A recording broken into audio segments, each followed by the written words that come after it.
它先久了之后，就是它会变成左右晃，就是扶手不稳，左右晃。这个板子的地方，它会就是这样子，越晃越大。然后我想说，这个是因为它走线哪里松掉，因为你要看照片吗？不要，就变成是它会这样晃。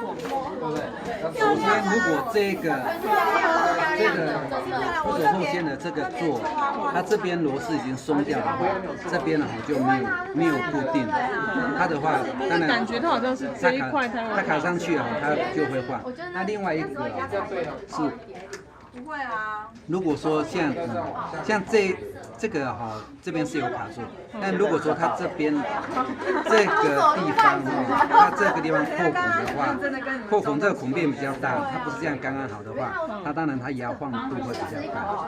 那有一些啊，它是塞进去的，它那个塞进去的那个地方啊哈，卡的地方孔变大或者怎样的，就有一些地方间隙变大的话，它就比较大。然后另外还有一个常见是 AC 款的那一款，好像是潜水艇吧，就是它的侧板潜水艇，就 AC 款还是 AC 养乐多还是潜水艇？ AC 是养乐多。对，养乐多的时候，这就是常见的患者，他们来的时候是跟我说这一边会摇，然后他是希望多看我们能不能帮他锁紧，可是我们锁破后面之后，我发现好像没有用。后面这个也是有可能的，大概就是后面或者前面。